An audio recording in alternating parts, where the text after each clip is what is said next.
Este podcast es auspiciado por Encuentros, un podcast de Movie, la plataforma de cine seleccionado a mano. En cada episodio, una nueva conversación. Santiago Mitre, Ana Cristina Barragán, Alejandro Landes, Sofía Quirós Ubeda y más hablan sobre sus propios métodos y procesos creativos, contando experiencias personales y reflexionando sobre películas y cineastas que han influenciado e inspirado su trabajo. Encuentros es presentado por Movie y La Corriente del Golfo Podcast. Escucha Movie Podcast Encuentros, disponible en tu plataforma de podcast favorita.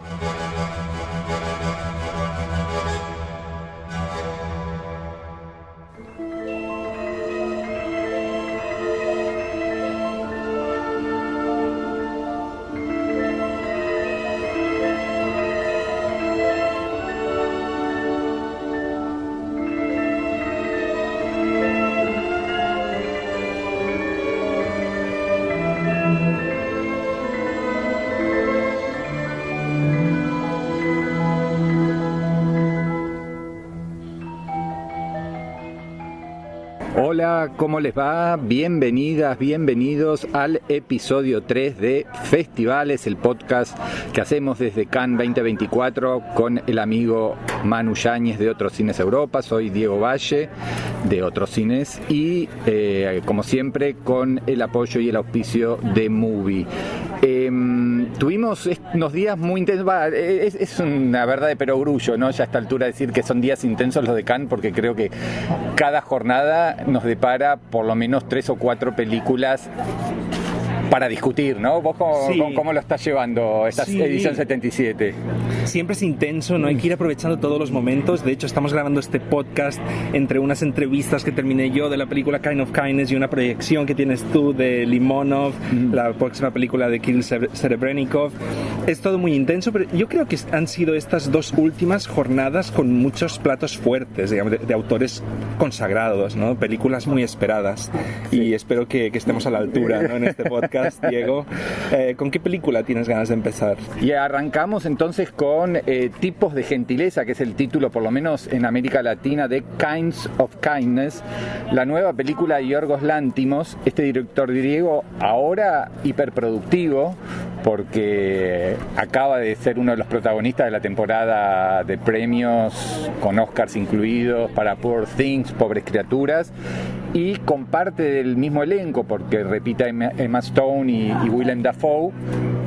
Propone algo, yo diría, bastante distinto, no porque haya perdido su estilo, su audacia, su riesgo, su provocación, su mirada del mundo, sino porque es un tríptico de 3 historias de más o menos 1 hora cada una, en la cual los actores repiten, pero con historias totalmente independientes y en otros personajes, aunque ahora vamos a hablar con algunas vinculaciones entre una historia y otra, que por lo menos por lo pronto y por momentos parecía hasta episodios de Black Mirror, esa cosa medio distópica sobre lo que se viene en el mundo, ¿no? O The Twilight Zone. Sí.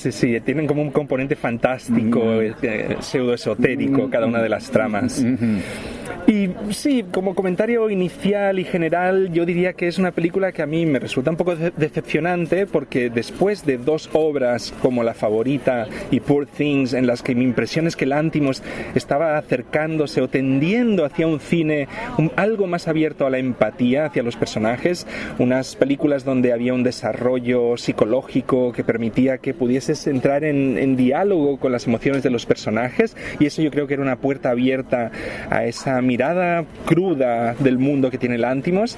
En este caso no hay manera posible de conectar con los personajes, que son muy caricaturescos, trazados con líneas muy gruesas, con brocha gorda, y esencialmente la película termina convertida en una especie de festín de crueldad absolutamente centrada en relaciones de poder, de sometimiento y sumisión, ¿no? De diferentes personajes que pasan por unas odiseas con un punto surrealista, pero que apuntan descaradamente hacia estos increscendos dolientes y un poco crueles, ¿no? que le gustan a Lántimos y que ya poblaban toda su obra inicial, sus películas griegas. Sí, yo creo que sí, como vos bien sostenías, las dos películas anteriores eran dentro de su universo un poco más accesibles y un poquito más clásicas, si quiere, si bien Poor Things tenía sus deformidades pero uno podía, digamos, empatizar con algunos aspectos, y esto es, se quiere, un regreso a ciertas zonas de su etapa griega, por supuesto ahora con un despliegue de producción y con un elenco pletórico de figuras, pero sí, la película tiene no solamente estas relaciones de sometimiento que vos bien mencionabas, sino todo tipo de cosas extremas, abortos, trabajos con cadáveres en una morgue, falsos profetas, trastornos en la percepción, una mirada sobre el sexo siempre muy deshumanizada, ¿no? Sin afecto posible. Exactamente. Y nada, hay zonas que la película, yo creo que va más de mayor a menor, lo cual también te deja un efecto muy, por lo menos a mí, muy decepcionante, porque la primera historia me pareció que estaba relativamente bien, o contada con cierta fuerza y cierta enjundia y cierta solidez. Ya la segunda empieza a desvanecerse, y ya la tercera me pareció un capricho total. Estamos escuchando acá uno de los estamos en el puerto, en la terraza de periodistas, y es bueno aclararlo, hay barcos gigantescos, cruceros que tocan ahí la bocina, pero bueno, y algún helicóptero que sobrevuela aquí la terraza, pero sí, que le da un poco de tono al comentario sobre Lántimos, pero bueno, nada. Sí, yo diría, es una película que te da lo que podías esperar si eres un fan de Lántimos, poco de Crash de Cronenberg, otro poquito de Twin Peaks, pero es Lántimos puro, ¿no? Sí.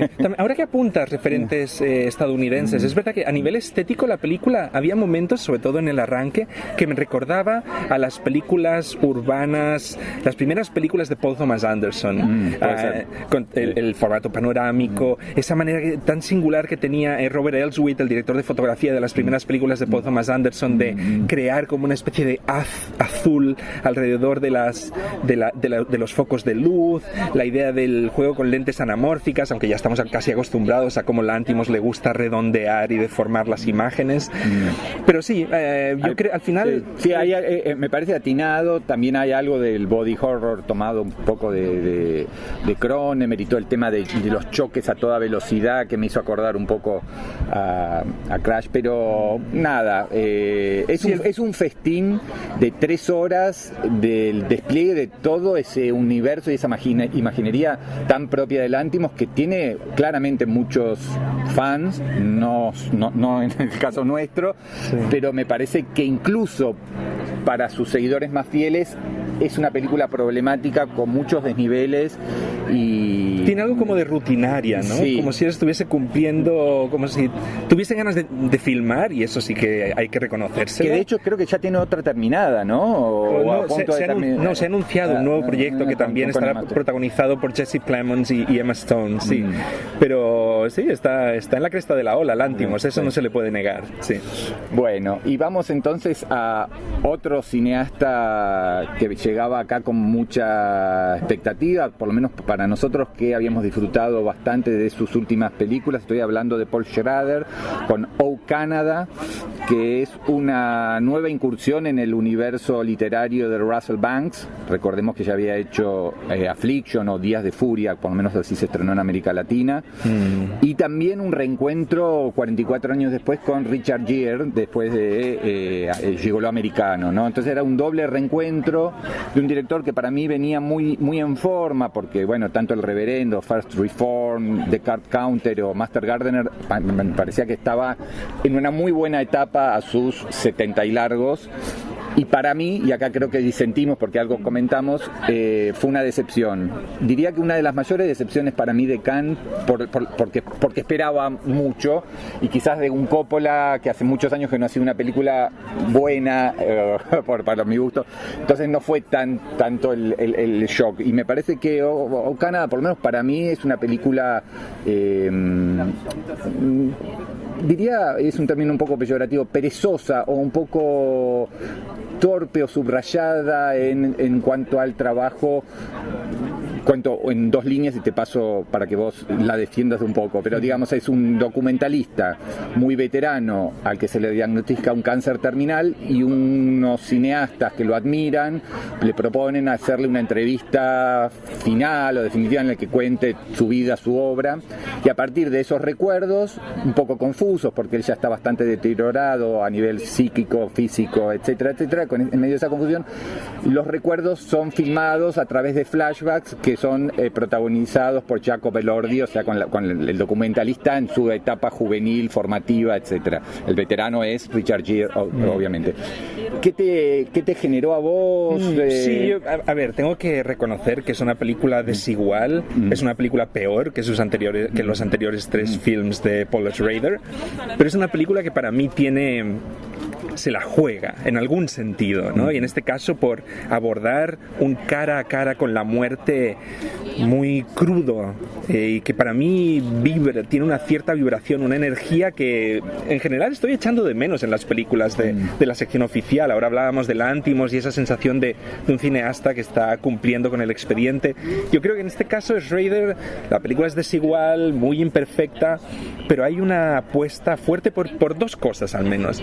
Una es la experimentación estructural, que es algo que no le acaba de salir, porque la película se construye a partir de flashbacks, y yo creo que toda la parte contemporánea es mucho más interesante que los flashbacks. En algún sentido, Richard Gere está mucho mejor que Jacob Elordi, que es el que interpreta al mismo personaje de joven. Los flashbacks son un poco carecen de un tempo, de una tensión, pero realmente cuando aborda la cuestión contemporánea hay, como he dicho, esa mirada cruda, ultra honesta, a un cara a cara con la muerte que, curiosamente, yo diría que está desapegado de cualquier noción de espiritualidad, ¿no? Que ha sido como el gran tema de Schrader, ¿no? La cuestión de cómo releer, cómo mantener viva la idea de un cierto cine trascendental, ¿no? ¿Habrá influido en esa tensión el hecho de que el novelista, que era amigo de Paul Schrader, murió justo cuando empezaba el rodaje en 2023, a principios de 2023? O sea, no lo sé,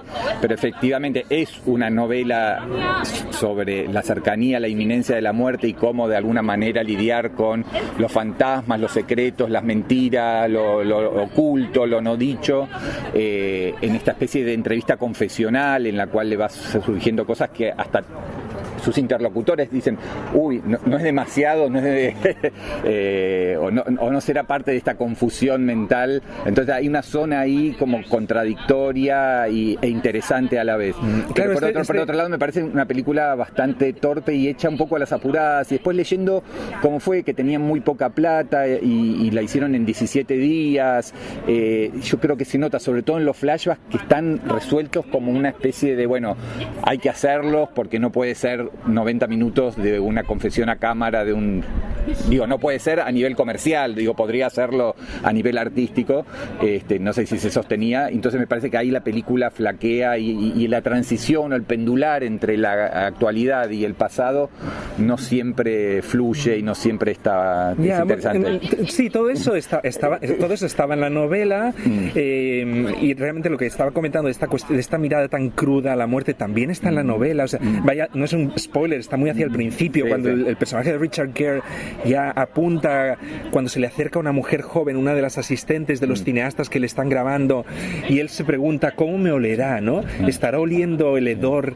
que exudo por toda la medicación que estoy tomando y por los restos de mierda que tengo en la raja del culo, ¿no? O sea, es crudísima, y esas frases están en la novela, claro, de Russell Banks, y Schrader busca la manera de dar forma llevar a las imágenes esa crudeza, y encuentra una manera para mí muy interesante. Es verdad que eso ya está en la novela, la cuestión de que los cineastas que están entrevistando a Richard Gere utilizan este sistema de filmación que puso de moda Errol Morris, que son estos cubículos donde el entrevistado está mirando frontalmente a una cámara en la que ve a la persona, al director con el que está hablando, pero en realidad hay una cámara detrás y tú lo ves en un plano frontal bastante cercano.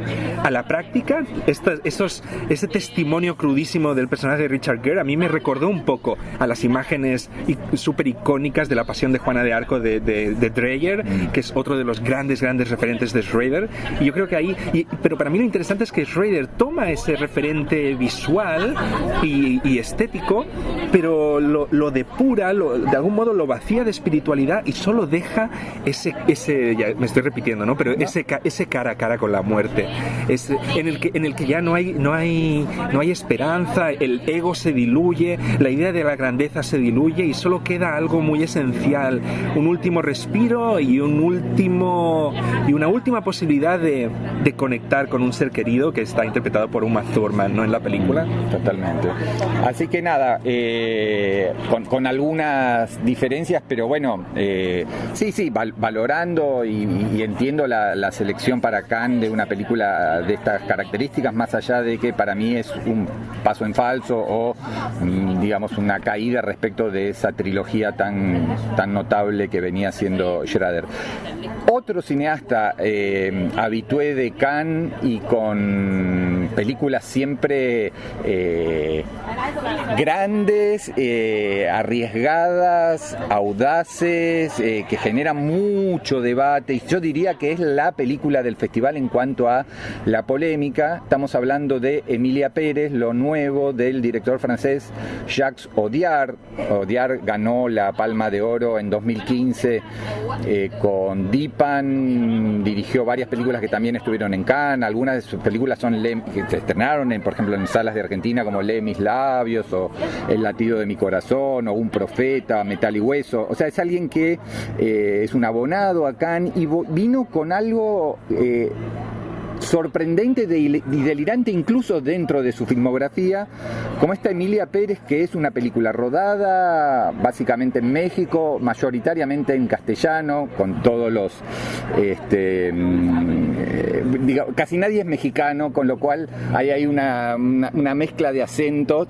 Algunos luchan, como Selena Gómez, ya vamos a hablar, contra el idioma, pero bueno, hay algo de lo latino ahí, de juntar estrellas de todo el mundo, Selena Gómez, Zoe Saldaña, bueno, la revelación de la película es que es Carla Sofía Gascón, porque es la historia de un líder narco, jefe del cartel que está arrasando, digamos, en la batalla por el narcotráfico, porque tiene los apoyos políticos correspondientes, y sin embargo, este narco quiere terminar con esa etapa de su vida y hacer una transición y convertirse en mujer, porque lo que ella siente es que es una mujer. Entonces viene haciendo un trabajo hormonal de ya un par de años, y lo que hace es contratar a una abogada talentosa pero desperdiciada, que es la que encarna Zoe Saldaña, para que se ocupe de toda la cuestión administrativa, médica y la ayude a hacer esta transición. Efectivamente se convierte en Emilia Pérez. Esta Emilia Pérez, después de un tiempo, crea una ONG para ayudar a las víctimas del narcotráfico, y ahí empieza toda la, digamos, zona de la película de cambios bruscos, brutales. Todo esto, y cierro acá la introducción, con una idea que va del melodrama social al musical esplendoroso y glamoroso. Así de extremas son las cosas, con escenas de western, o sea, como siempre se juega con todo tipo de géneros, de los más diversos, y creo que en el fondo, porque es un buen cineasta o muy buen cineasta, termina saliendo airoso de varias zonas de la película, más allá de que quizás el resultado final sea, no sé, irregular, por ponerlo en un término. No sé cómo la viste vos. Es una película con la que estuve batallando durante gran parte del metraje. Yo nunca he sido un gran fan de Jacques Audiard, siempre me ha parecido más un estilista que un cineasta, ¿no? Un tipo capaz de contar historias de una manera visual atractiva, pero no es este deseo de contar algo relevante, potente, que antes destacaba, por ejemplo, en el caso de Schrader. En Audiard lo encuentro en muy raras ocasiones, y aquí en todo momento dudaba, ¿no?, de si esto era una jugada oportunista de intentar tratar todos estos temas que están en el zeitgeist, ¿no?, la cuestión del cambio de sexo, la violencia doméstica, el terror social que impera en México, si había algo de oportunista en esto, ¿no? Y la verdad es que en este sentido concreto no tengo una respuesta definitiva, pero sí que debo decir que mientras veía la película hubo un momento en el que de algún modo vi la luz, y fue cuando empecé a conectar todo lo que estaba viendo con el universo de Pedro Almodóvar. Esta jugada un poco kamikaze de intentar contar una historia con romanticismo, con tragedia, con giros imposibles, y de hacerlo de una manera muy poderosa a nivel visual y estético, y pasarlo todo por el filtro de estos múltiples géneros. Tú ya mencionabas, hay algo de westerniano, obviamente de thriller y sobre todo de melodrama y de musical, y yo creo que este castillo imposible, de algún modo que aún no tengo claro cómo, pero funciona, ¿no? Y yo creo que a lo mejor es la cuestión del romanticismo, que soy un romántico y es una cuestión que me supera en muchas ocasiones, pero hay una apuesta por creer en los personajes, incluso alguna de las cuestiones que tú apuntabas que no terminan de funcionar, el hecho de que algunas de las mujeres tengan acentos extraños, pero la primera película lo explica. Cuando aparece el personaje de Selena Gómez, al principio ella dice que quiere volver a Estados Unidos, queda claro que ella en realidad es de origen estadounidense, y Zoe Saldaña comenta también en la película que es dominicana de origen. Yo creo que estas cuestiones... a lo que voy es como que en el fondo nadie es esencialmente mexicano, cuando la película es profundamente, o intenta ser medularmente mexicano, porque es el mundo de los narcos. Pero digo, son igual detalles menores. Claro, y al final la película es una fábula y es un artificio, ¿no? Es una fábula absoluta, con una historia absolutamente imposible. O sea, que si te pones a analizar de manera rigurosa cada uno de los giros, es casi todo absolutamente inverosímil. Sí, pero todo se sostiene porque hay esta entrega emocional permanente vehiculada claramente a través de los números musicales.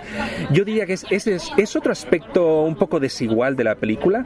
Yo diría que los números musicales funcionan mejor cuando se acercan a lo que yo describiría como una estética TikTok, ¿no?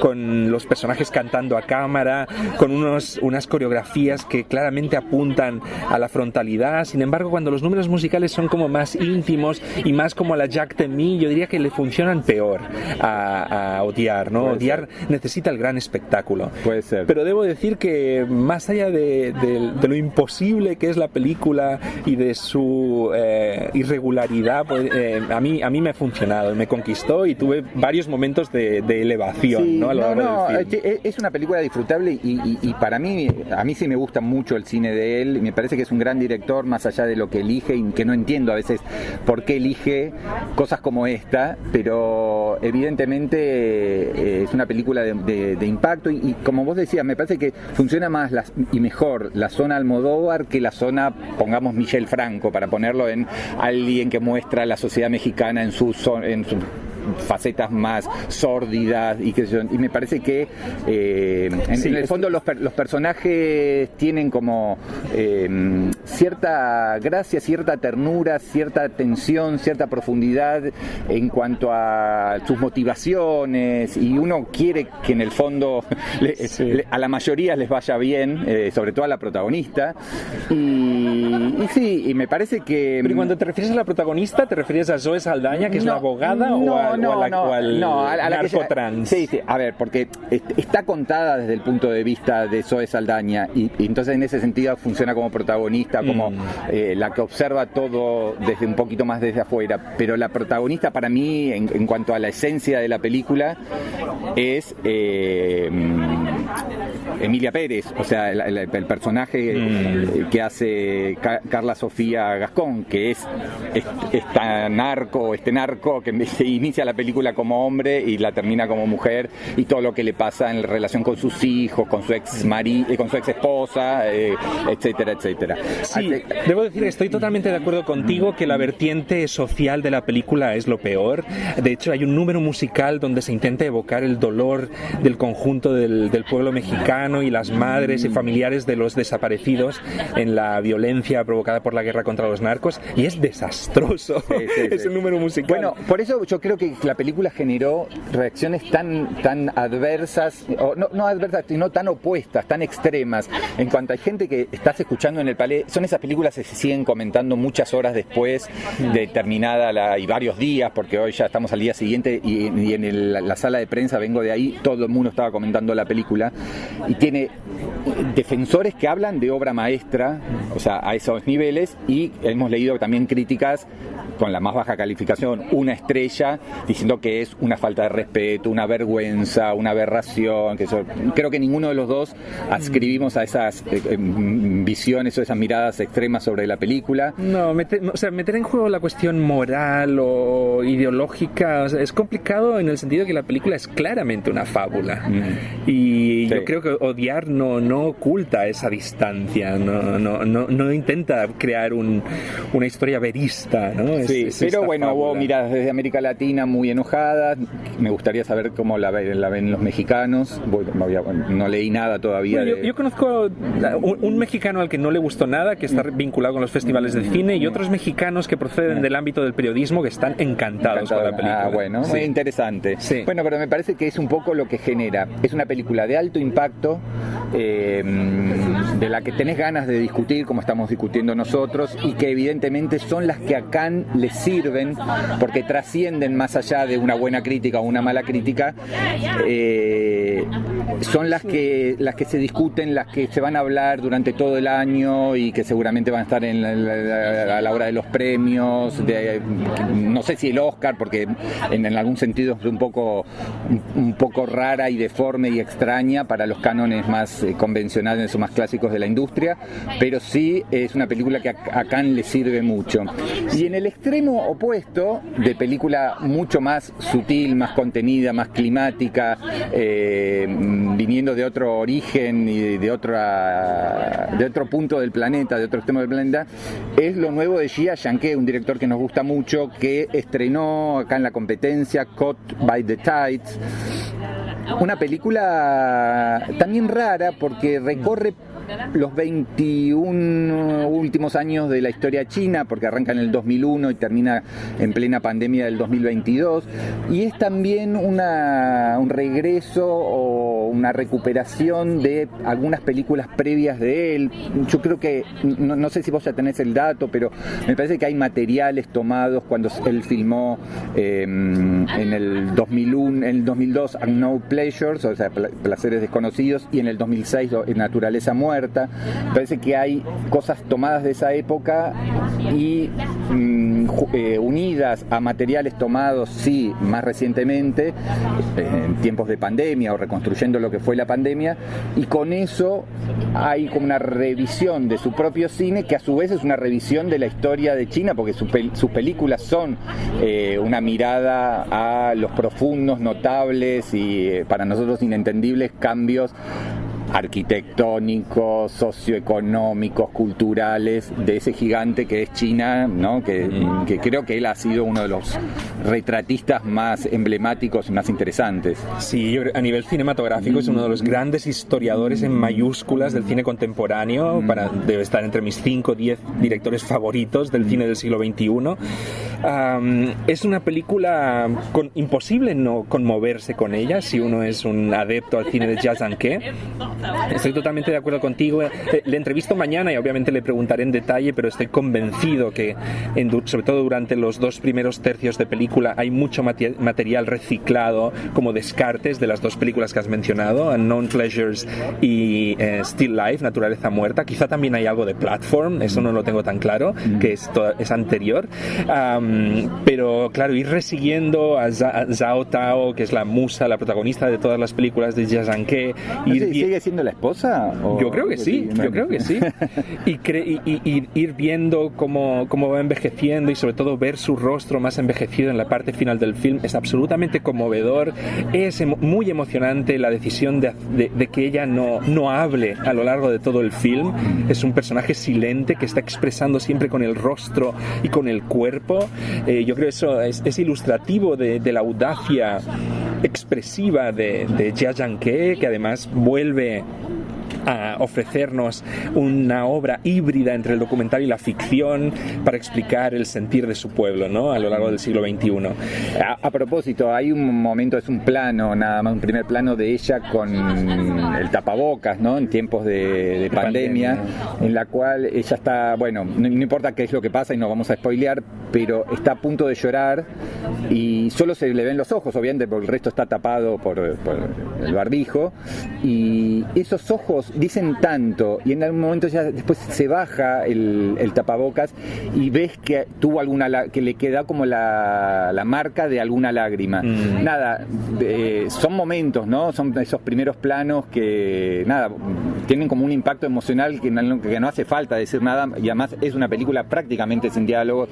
Hay alguno que otro, hay alguna situación, y básicamente son dos personajes a lo largo del tiempo, a lo largo de sus películas, a lo largo de esta China cambiante, porque recordemos que Still Life, que Naturaleza Muerta, es sobre una zona que es inundada porque se construye la represa más grande del mundo, ¿no?, las Tres Gargantas, y eso, digamos, es un cambio brusco dentro de unos cambios paulatinos, pero que también son impresionantes en China, porque en 20 años China pasó de ser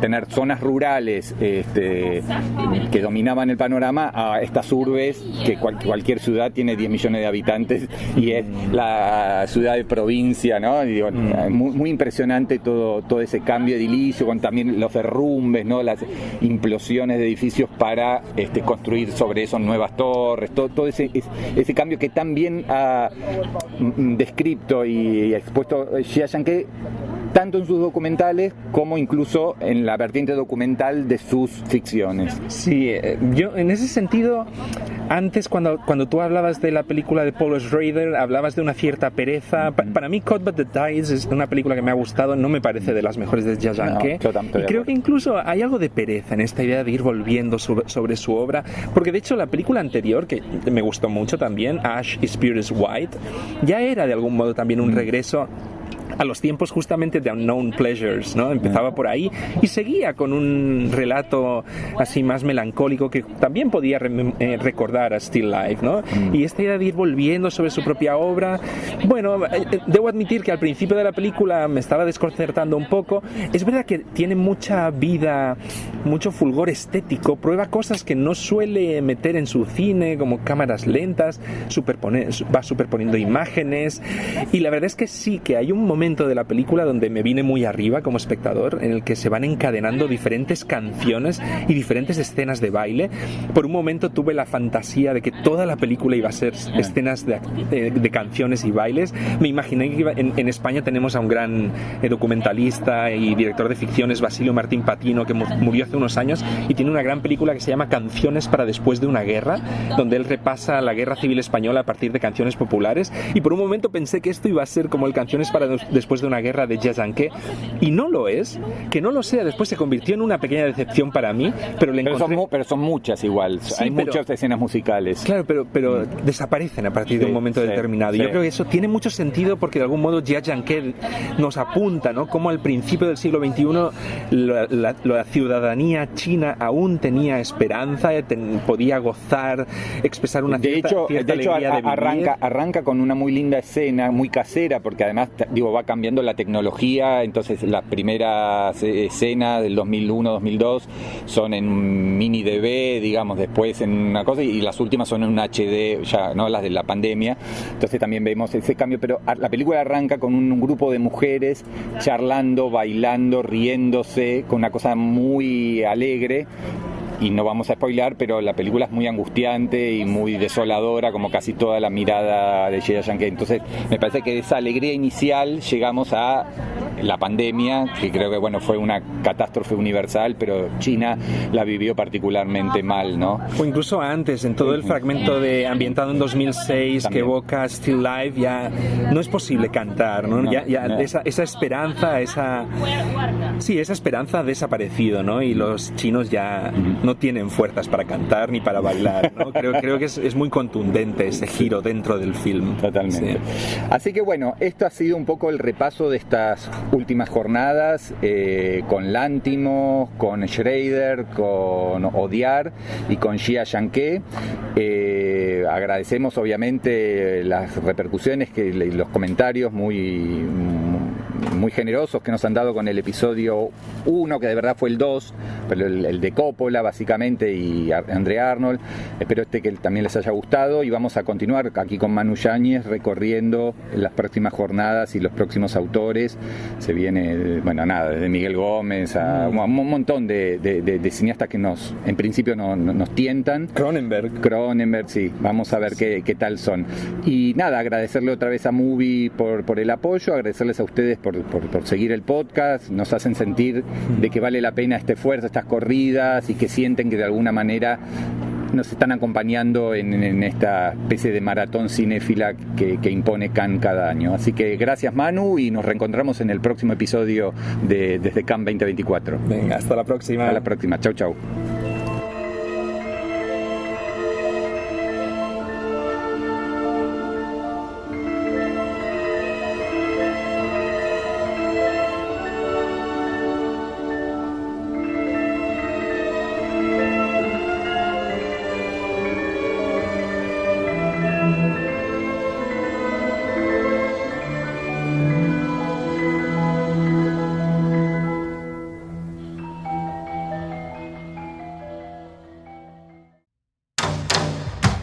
Este podcast fue auspiciado por Encuentros, un podcast de Movie, la plataforma de cine seleccionado a mano. En cada episodio, una nueva conversación.